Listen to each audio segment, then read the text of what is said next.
गायत्री विद्या मंदिर उच्च माध्यमिक विद्यालय सांसुर के YouTube चैनल पर आप सभी का पुनः हार्दिक स्वागत है। आज हम 12वीं क्लास एग्रीकल्चर केमिस्ट्री का 12वां पार्ट डिस्कस करने जा रहे हैं, जो आपका टॉपिक दे रखा था दूध रसायन। इस पार्ट पर आधारित आज अपना वीडियो लेक्चर तीसरा है, जिसमें आज स्टडी करेंगे कि दूध के अलग अलग घटक होते हैं, दूध के आवश्यक अलग अलग प्रकार के अवयवों के बारे में आप स्टडी करने जा रहे हैं।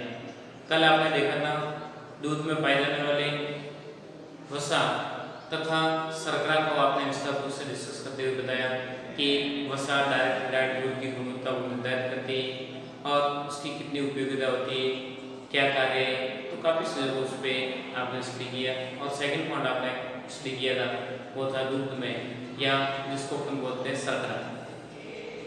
आज दूध का तीसरा घटक है वो है आपके प्रोटीन। नाम से स्पष्टीकरण है कि दूध प्रोटीन का एक मुख्य घटक है।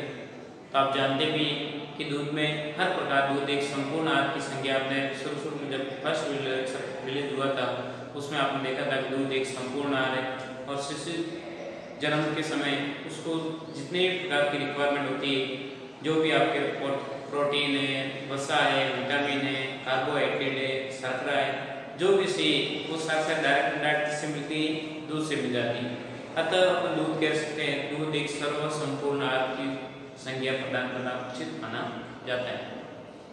तो अब देखने जा रहे हैं अपन कि दूध में पाए जाने वाले प्रोटीन डायरेक्ट इनडायरेक्ट किस प्रकार से अपनी भूमिका निभाती है, क्या कार्य, कितना परसेंटेज पाई जाती है। तो काफी चीजों को अपन स्टेज में करेंगे। जनरली बात आप जानते हैं कि प्रोटीन दूध का मुख्य घटक बताया गया है। क्या है? दूध का मुख्य घटक बताया गया है। कौन है? प्रोटीन है, वसा है, ये दूध के क्या है? आवश्यक घटक है और उनकी डायरेक्ट उपस्थिति अन्य वाली जितनी रिक्वायरमेंट होती है उसके अनुसार वो देखे जाते हैं। जनरली आप जानते हैं कि प्रोटीन शरीर की कोशिका के निर्माण में अति आवश्यक तत्व बताया गया है। प्रोटीन शरीर की कोशिका के निर्माण में अति आवश्यक बताया गया है। दूध में मुख्यतः कौन कौन सी प्रोटीन पाई जाती है? याद रखना, कैल्शियम, एल्यूमिनियम, गैल्यूमिनियम, ये पाए जाने वाले मुख्य प्रोटीन के पार्ट है। दूध में कौन सी प्रोटीन पाई जाती है? एल्यूमिनियम है, गैल्यूमिनियम है, कैल्शियम है, ये पाई जाती है।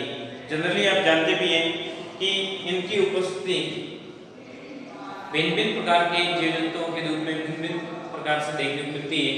जनरली आप देखते हैं दूध में कैल्शियम की मात्रा 80% पाई जाती है। कितनी? 80% के आसपास कैल्शियम पाया जाता है और कैल्शियम प्रोटीन की वजह से ही दूध का रंग क्या होता है? सफेद या सफेद रंग देखा जाता है।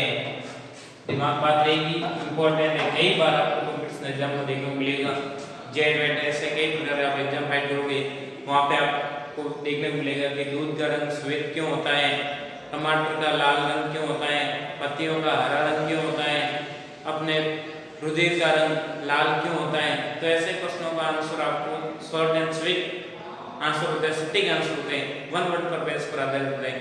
तो आपको जैसे पत्तियों की बात करें, पत्तियों का रंग हरा क्यों होता है, तो आप डायरेक्ट कहते हैं परागण के कारण क्लोरोफिल नामक का वर्णक पाया था और उसकी वजह से डायरेक्ट पत्तियों का रंग हरा होता है। हमारे शरीर में पाए जाने रुधिर का रंग लाल क्यों होता है, तो आप क्या बताते हैं कि रुधिर में हीमोग्लोबिन नामक का वर्णक पाया जाता है, जिसकी वजह से रुधिर का रंग लाल होता है।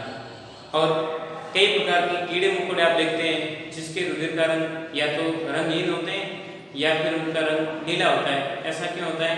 तो उसमें पाए जाने वाला रुधिर का वर्णक होता है वो होता है हीमोसाइनिन नामक वर्णक की वजह से उनका रंग लाल की स्थान पे या तो रंगहीन होता है या फिर नीले रंग का देखा जाता है। और टमाटर का रंग लाल क्यों होता है? लाइकोपिन नामक का वर्णक पाया जाता है, उसकी वजह से वो लाल रंग प्रदर्शित करता है। और ऐसे कैसे बात करेंगे दूध का रंग सफेद क्यों होता है, तो कैल्शियम प्रोटीन की वजह से। और गाजर लाल रंग की क्यों होती है? कैरोटीन की वजह से। तो एक अलग अलग प्रकृति के प्रोसेस है और उसमें अलग अलग पार्टिकल की अलग अलग विशेषता होती है और उसकी उपस्थिति से उसकी प्रॉपर्टी पूरी क्या हो जाती है? चेंज हो जाती है, बदल जाती है। तो जनरली बात दिमाग में रहेगी। तो दूध का रंग सफेद होने का कारण क्या है? Casein protein. किसकी वजह से सफेद होता है? कैसीन प्रोटीन की वजह से दूध का रंग क्या होता है? सफेद होता है। दिमाग बात रहेगी। आगे देखते हैं कैसीन प्रोटीन की पोषक उपयोगिता क्या है। डायरेक्ट डाइट देखते हैं तो इसमें दूध में पाया जाता है, परंतु ये अपने पोषक तत्वों या पोषक घटक के रूप में क्या उपयोगिता प्रदर्शित करती है, उसके बारे में बात करते हैं। इस प्रोटीन में लगभग सभी प्रकार के एमिनो अम्ल उपस्थित होते हैं। जितने भी प्रकार के टीवी मिल्क पथ वाला था ना आपके फॉर्मूला, जो आपने 10वें पाठ में पढ़ा भी था कि आवश्यक एमिनो अम्ल कौन कौन से हैं, तो 10 एमिनो अम्ल थे। उसको शॉर्ट में याद रखने का फॉर्मूला था टीवी मिल्क पथ के अकॉर्डिंग जो आपके थे। कौन कौन से थे तो आपको याद होंगे कि थायोन, गैलिन, लिसिन, आइसोलिसिन, लाइसिन, मिथाइलिन, फिनाइलिन, ट्रेपलिन, आर्जिन, हिस्टिडीन, ये आवश्यक एमिनो अम्ल थे जो डायरेक्ट डाइट देखने को मिलते थे। तो कैसीन प्रोटीन में लगभग सभी प्रकार के आवश्यक एमिनो अम्ल की प्राप्ति होती रहती है। उसके बाद बात करते हैं, ये प्रोटीन पाचन प्रणाली में सहायक होता है तथा शरीर द्वारा 76% इसका अवशोषण होता देखा जाता है। ये आयोडीन तथा भारी धातुओं से संयुक्त होकर उपयोगी वाहक का कार्य करता है। विभिन्न प्रकार के धातु भारी धातु तथा आयोडीन के साथ संयुक्त करके उनको ट्रांसलेशन करने में विशेष भूमिका प्रदान करने का कार्य भी करता है। कैल्शियम से आप देखते हैं फास्फोरस तथा कैल्शियम की भी प्राप्ति होती रहती है। किसकी? कैल्शियम से आप देखते हैं फास्फोरस व कैल्शियम डायरेक्ट मिलते रहते हैं। तो जनरली बात दिमाग में रहेगी। एक बार पुनः इस मैटर का आप स्क्रीनशॉट ले लीजिए, फिर बाद में पुनः रिवाइज करते हुए आगे बढ़ते हैं। जस्ट इसके बाद में अगला बिंदु आपका आएगा आवश्यक खनिज तत्वों कौन कौन से दूध में होता है, उसको भी अपने से देखने जा रहे हैं। ठीक है, एक बात पुनः, ये दूध के अन्य पोषक तत्वों में से एक आवश्यक घटक है जो शरीर की कोशिका के निर्माण में महत्वपूर्ण भूमिका निभाता है। दूध में मुख्यतः 3 प्रोटीन पाई जाती है, कैसीन, एल्ब्यूमिन, ग्लोबिन। ये 3 मुख्यतः पाई जाने वाली प्रोटीन बताई गई है। आगे देखते हैं कैसीन जो दूध में प्रोटीन पाई जाती है उसकी परसेंटेज मात्रा 80% होता है, जो पायस के रूप में होता है। ये तीनों एमिनो अम्ल के बने होते हैं। तीनों प्रोटीन्स आपको बता रखे हैं वो किसके बने होते हैं? एमिनो अम्ल के। तीनों एमिनो अम्ल के बने होते हैं। इन्हें पाचन क्रिया में एमिनो अम्ल टूट जाते हैं तथा इनका अवशोषण सरल हो जाता है। दूध का सफेद रंग कैसीन प्रोटीन की वजह से होता है। दूध में कैसीन की मात्रा आप निर्धारित करें तो उसकी मात्रा कितनी होती है? 80% के आसपास बताई गई। गाय के दूध में अलग अलग उसकी क्वांटिटी, कैसीन स्पेशल की क्वांटिटी कितनी होती है? दूध पूरे दूध की क्वांटिटी देखें तो देखते हैं आप 80% दूध में जितनी भी प्रोटीन पाई जाती है उसका 80% भाग तो क्या होता है? कैसीन।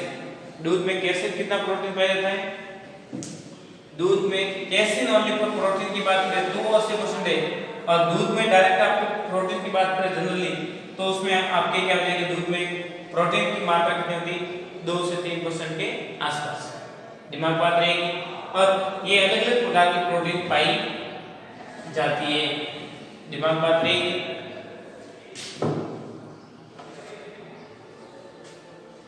तो डायरेक्ट इंडायरेक्ट देखते हैं तो प्रोटीन भी दूध का एक आवश्यक घटक बताया गया।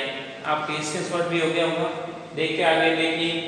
अब आगे बढ़ रहे हैं अपन खनिज पदार्थ। खनिज लवण दूध में कितने % पाए जाते हैं, क्या भूमिका होती है, उसको अपन डिस्कस करने जा रहे हैं। देखिए आगे खनिज पदार्थ कि दूध में कई प्रकार के ऐसे सूक्ष्म मात्रिक पोषक तत्व भी देखने को मिलते हैं जो डायरेक्ट इनडायरेक्ट दूध की गुणवत्ता को निर्धारित करते हैं और उनकी क्या होती है? उपयोगिता होती है। तो आप देखिए कि दूध में मुख्यतः अलग अलग प्रकार के खनिज तत्वों की अलग अलग मात्रा होती है और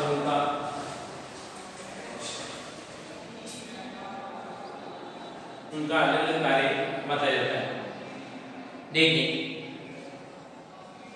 कि दूध में खनिज पदार्थों की मात्रा भी पाई जाती है और खनिज पदार्थ शरीर को ऊर्जा प्रदान नहीं करते परंतु आवश्यक घटक बताए गए। कि जनरली आप देखते हैं दूध में अलग अलग प्रकार के खनिज पदार्थ पाए जाते हैं। खनिज पदार्थ कभी ऊर्जा प्रदान करने का कार्य नहीं करेंगे, ये एज ए कैटेलाइस्ट की भूमिका निभाते हैं। जैसे उत्प्रेरक होते हैं ना, उत्प्रेरक खुद अभिक्रिया नहीं करते परंतु अभिक्रिया को संपन्न करने में सहायक होते हैं। तो एज टू एज खनिज पदार्थ भी शरीर में अपने बॉडी में सेम टू सेम कार्य प्रदर्शित करते हुए देखे जाते हैं।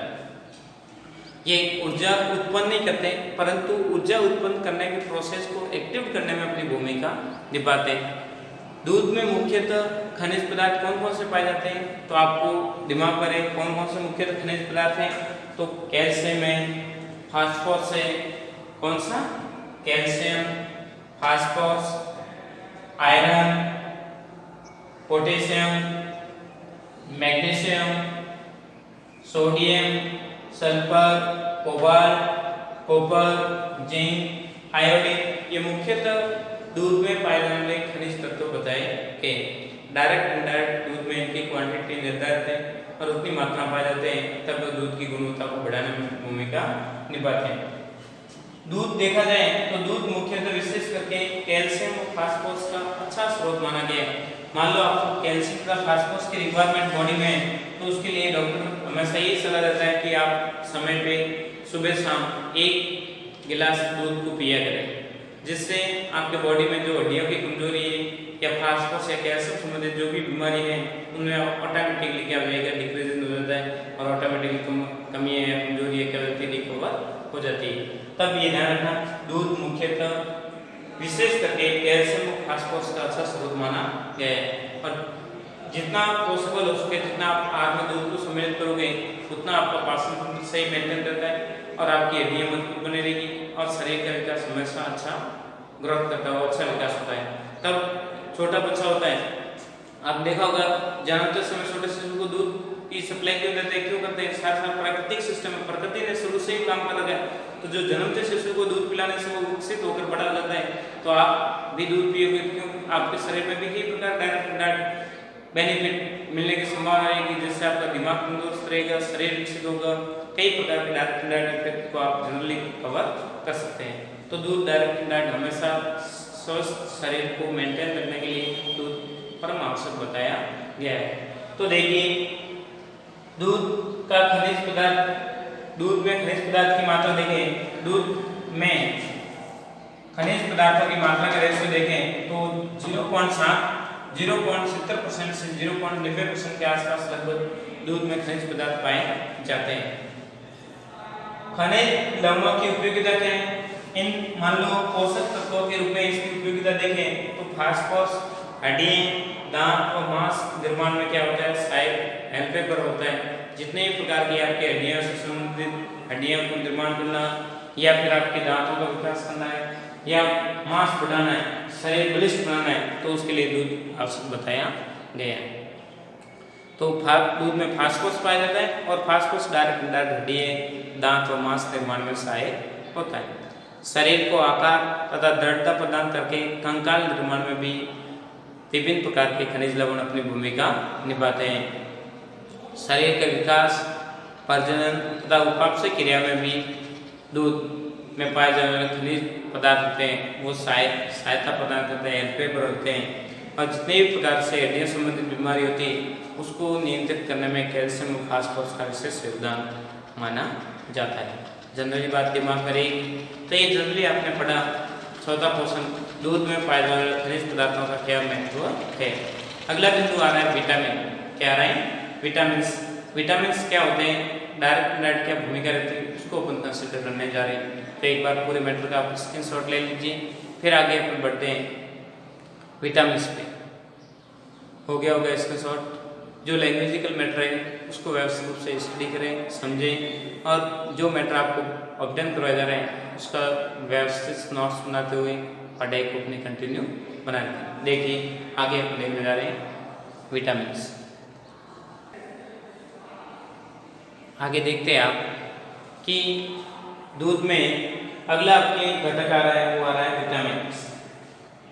500 घटक क्या है, विटामिन्स।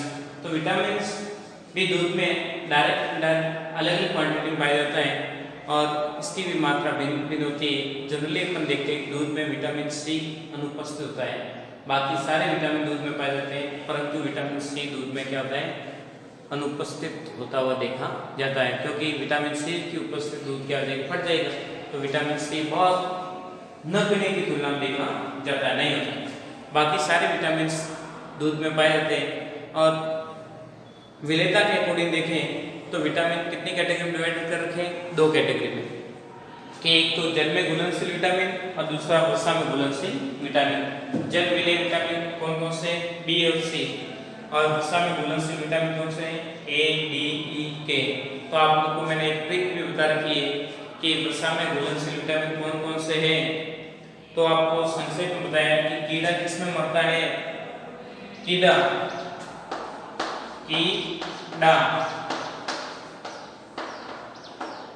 और यहाँ पे लिख देना विटामिन करके कीड़ा घी में, और घी का मतलब वसा में मरता है, मरता मतलब विलय होता है।